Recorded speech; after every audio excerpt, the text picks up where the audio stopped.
Thank you very much for the nice introduction. And I want to thank Ben and Ricardo for the invitation. It is my great pleasure to present here. The topic, understanding continuous data, is actually super gigantic. So it took me a while to figure out what to discuss here. Oh, good. So we know that nowadays we have tons of health data recorded over a long period. For example, back in 2014, you may went to the hospital and got some exam and get X-ray, get your blood test or whatever you like. And then at home, you may care about your blood, your glucose level, or get a Holter, and so on. Then you get a lot of data, okay? Whether you save it or not, it is there. Then maybe 3 years ago, you went to the hospital for some more exams and you get some more data recorded. And you get some fancy devices. For example, you get a lens, a contact lens, or you have iWatch, and that will record data from the other aspects. And then you realize that you may have some heart problems. So you went to the sleep center and realized that, hey, you have sleep apnea, and things are recorded in your EHR system. And then you started to get your sleep apnea treated and start to maybe have your sleep apnea situation monitored by some mobile devices. Well, that's tons of data. What can we do? Can we better utilize this more than 10 years data for understanding your physiology, health management, or even predict your future, and so on? What can we do? This is like every modality. It's like you peeping your body from something, okay, from some angle. So it is like we are looking at your body from different angles at different times with different lens. And this kind of data are obviously multimodal, heterogeneous, and complicated. So there are more features like that. For example, as you can imagine, the sampling rates are non-uniform. The EKG signal recording can be as high as 1,000 hertz per second, but look at biomedical images like X-ray, maybe you get it once per year. So the sampling rate is once per year, and it's quite non-uniform. So if we view our medical image as kind of a sample, as a continuous body constitution in a time, in a spatial time domain, then it is very high. It is at very low temporal resolution, although it has very high resolution, right, in a temporal temporal image sense. And also the quality varies. For example, the quality of mobile devices is usually low, but the quality of MRI images, well, very high. And in the sleep lab, you get very high quality signals and so on. And you can see that information actually scales over different scales.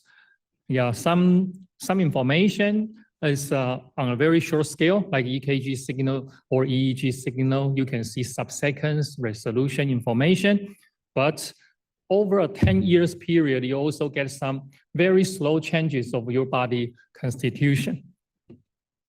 And obviously our body is non-stationary, so you see a lot of non-stationarity. At home, you can even observe things that you cannot observe in the hospital. And in general, at home, you see there are very few channels that is available. So in short, we can see this good 10 years or even 20 years or even later on 100 years data as a high dimensional continuous data. But this is the data that we cannot sample or we cannot acquire at a uniform way. It is sampled at various sampling rates from various sensors with various availability. And you have a lot of missing data. Signal quality, even just the MRI signal, right? 10 years ago, the resolution is maybe not as good as today. And nowadays, there are even 4D technology. We can get higher resolution stuffs. Okay, so now we agree that a lot of information is locked inside this data. No? Yes? But then how to get useful information out of it? How to understand continuous data in general? Okay, in my humble opinion, I would say it is model and analysis. It's just like the fundamental breakthrough moments in the history. Like you do modeling and you do analysis. That is, we want to find underlying structure of the continuous data and to see what we can do with it. So I would say understanding continuous data is reduced to scientific argument with solid background knowledge and the mathematics. For example, when you have model and you want to do prediction, actually that is mathematics that is beyond to help you.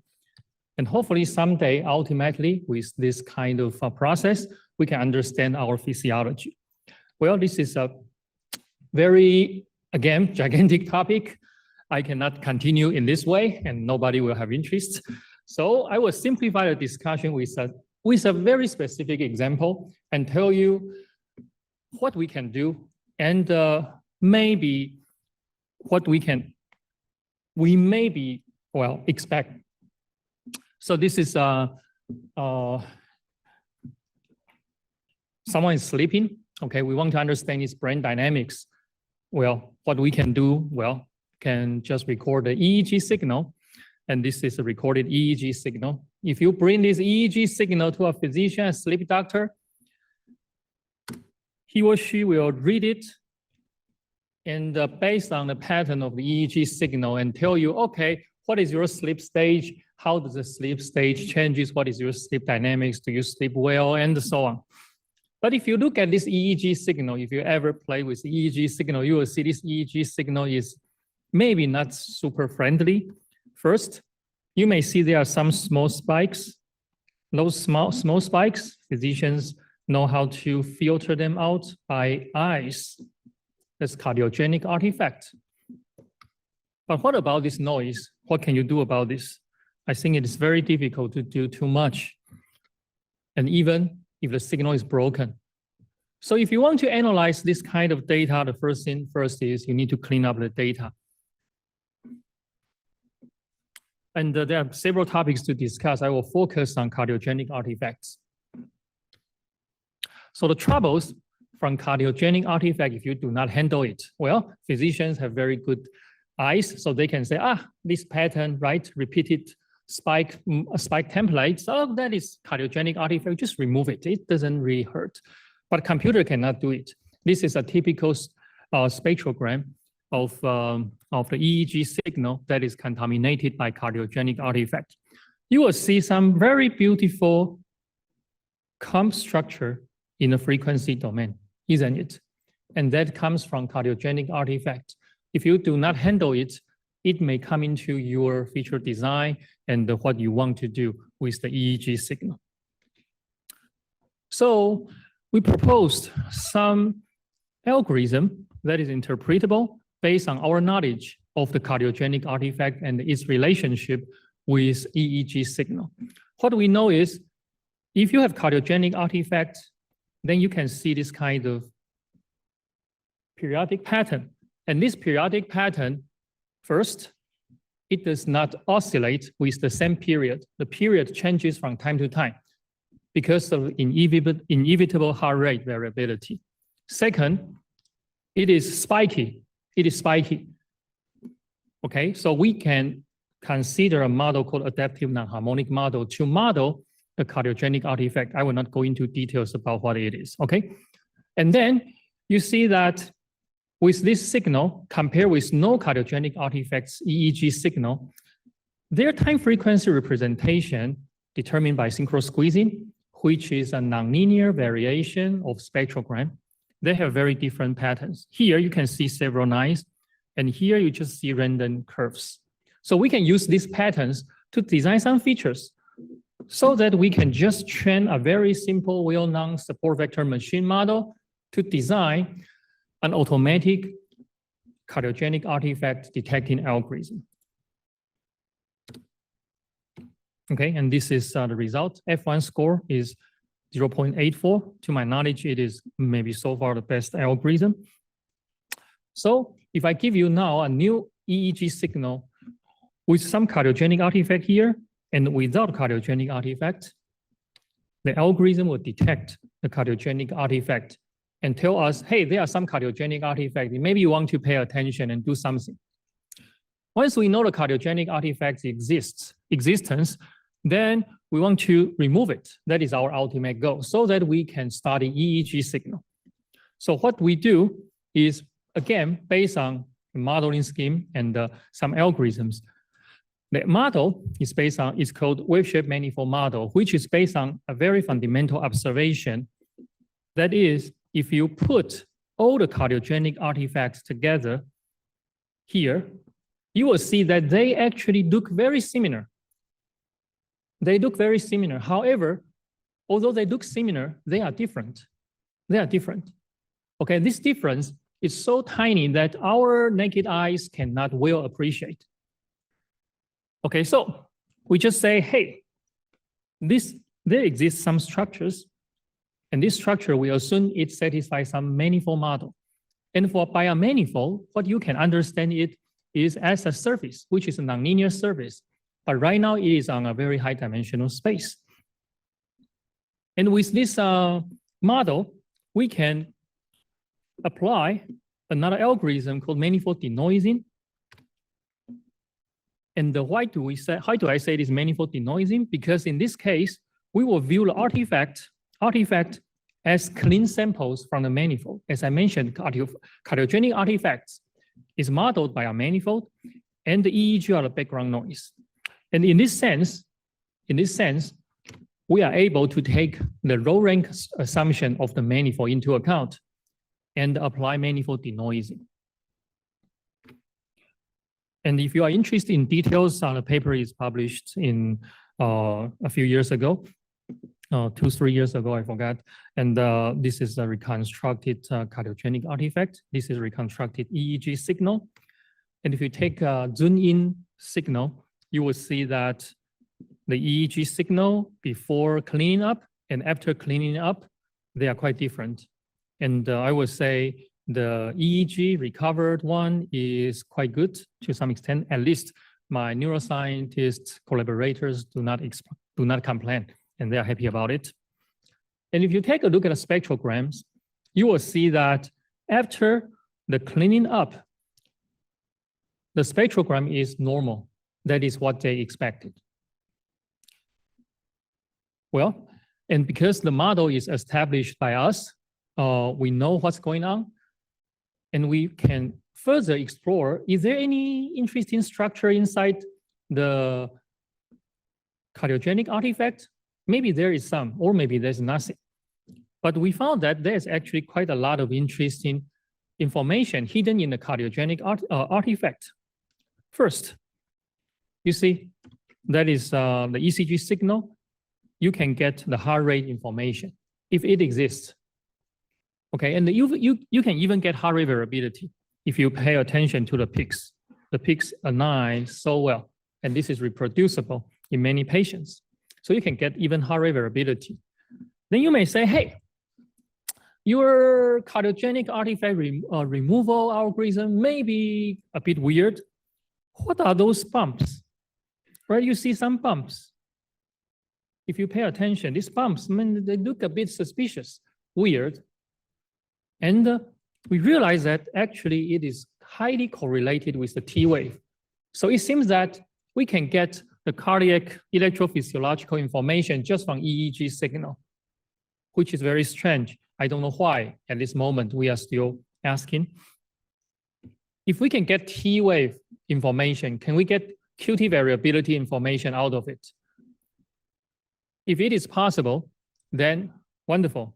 We can get all the bits, all the information out of cardiogenic artifact. You get it. It's not just noise. It is there because of some reasons.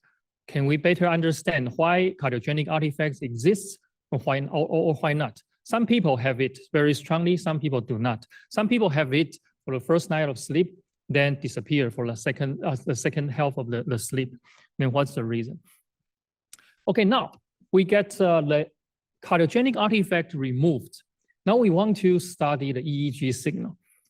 To study the EEG signal, because of the time, I will not go into details of this slide, but we will do some modeling again for the EEG signal. First, we want to model our brain dynamics, intrinsic one, which is gigantic, which we don't know.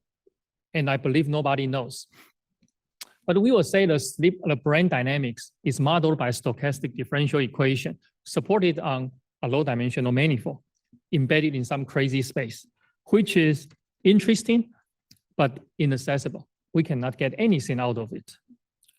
What we can get is only via the EEG sensor or some other sensors like local field potential or MRI or something.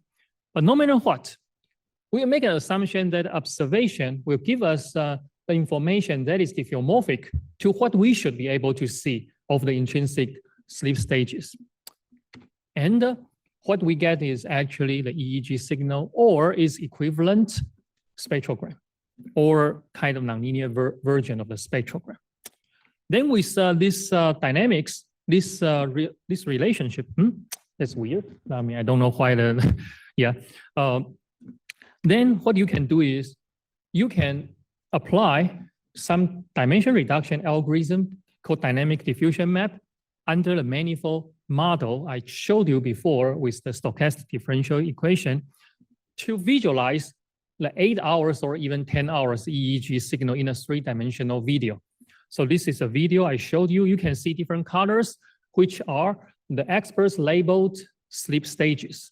And you can see that the blue, which is N2, black is N3, red is awake, and the yellow is REM, okay, whatever. You will see that there are some kind of clustering behavior and it's circling around.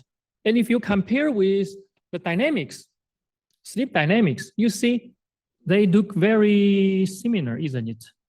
So somehow we are able to reconstruct the underlying brain dynamics during sleep just from using this modeling and algorithm. So a question in general is, can we convert biomedical signals, in particular very, very long one, like 14 days, years, or the original big challenges I told you, into videos or images so that we can simplify data understanding or exploration, right? If it is an 8 hours EEG signal, I ask a sleep experts to read it, it will take 1 to 2 hours to do the annotation. But if we have this image, maybe it can help. This is something under developing. And the final slide is about subsecond EEG structure. In the previous one, I gave you some kind of global structure of the EEG. Now, can we see some subsecond EEG structure? The answer is yes. For example, this is an EEG signal recorded during the N2 sleep stage. So you can see some spindles. And those spindles labeled by experts are marked here, okay? And in the second half, this is the time frequency representation determined by the algorithm called concept, which is a nonlinear variation of multi-tapered algorithm on a nonlinear version of spectrogram. Whatever it is an algorithm, which you can see sharper time frequency representation. And here you see this curve indicates there is an oscillatory component and the frequency increases from the beginning to the end. And in this spindle, it decreases from the beginning to the end. So we can see spindle acceleration and spindle deceleration, which people have known that it is associated with sleep apnea and it is associated with memory consolidation and so on. And if you compare with spectrogram, then in this spectrogram, you can still see it, but it is mainly for energy distribution. But the tiny information about spindle dynamics, acceleration, deceleration, may not be that easy to be observed. And this is just a zoom-in signal. So more structures can be explored, which I will not discuss here. In summary, I only give you one very simple example about single EEG analysis during sleep. many topics I didn't discuss, but I'm happy to discuss of 9. But I hope that this will give you an idea of the magnificence of the topic and the one approach to understand continuous data in general. Thank you very much.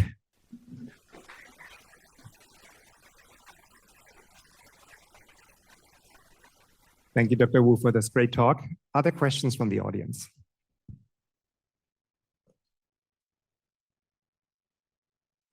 Okay. I do have one. Sorry to keep jumping up here, but it's fascinating material. So one lesson I took from our first session is that sometimes in natural vision, say, the acquisition mechanism is tuned to the manifold, effectively, either the measurement manifold that you showed or maybe the underlying dynamics. Yep. And I'm wondering if you've thought about how it might be possible to modify our acquisitions. So let's say you didn't have just easy continuous acquisition. Let's say you had to pick what data points you wanted to do, or whether you wanted to move your sensors or not. Could you envision doing that kind of matching like what we heard about in vision? Yes, that is a very, very nice question. I was thinking about it, but so far I do not have the hardware capability to do it myself. But it is certainly nice to have this. For example, if it is possible to censor in different body locations when you need it. For example, I am right now talking, right?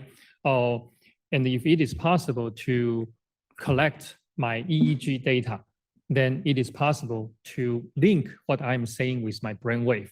But if I am not, if the interest is really to understand what I am talking about, but when I'm, for example, watching manga or I'm playing basketball, then maybe it is not needed. The resource can be reserved for other parts of the body instead of understanding my brain, because my brain is focusing on playing the basketball instead, or watching manga instead of doing some giving some talks or so on. So I think that is very, very important, but I just don't have any capability to do it. Yeah, and this is something we also well, but this is maybe a bit too much to say at this moment. Yeah, thanks.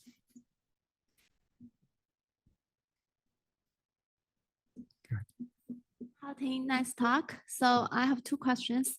Yes. First is about the EOG contamination, especially from the prefrontal lobe EEG. Yep. Can you comment on the manifold denoising applicability to EOG contamination? And second question is from surface EEG, we have limitation in the spatial resolution. Is there anything this manifold approach can help with this limited spatial resolution? Yes, thank you very much. So the EOG contamination can be handled in a similar way. Yeah, theoretically, and the algorithm, because you can say that, for the EOG pattern, it varies from cycle to cycle, but it is kind of like that. Okay, so you can design a manifold to capture the appearance of the EOG artifacts and remove it in the same way. Okay, which will be better than just using the traditional bandpass filter. Okay, you can preserve more information. For your second question, yes, because different EEG channels can be viewed as a different projection or different observations of the intrinsic status from different angles. Yeah, so one very simple approach is to just concatenate all information from all channels for the analysis, but you will generate a lot of redundant information and improper weighting across different channels. So what can be done is you can maybe apply some kernel sensor fusion approaches to fuse the information shared in common among different EEG sensors, and also extract the difference in between EEG sensors so that you can recover the EEG information, the intrinsic brain information covered by that several different EEG channels. So yes, for multiple channels, you can, yeah, and actually you can do heterogeneous sensors in the same approach. So it's based on the same model. Are there further questions for Dr. Wu? If there are no further questions, then I think we can conclude this session and the morning program of the workshop. We are running slightly behind schedule, so I think we start the next session at 1:45. And yeah, before heading out for lunch, let's thank Dr. Wu and the speakers of the session one more time for a great session.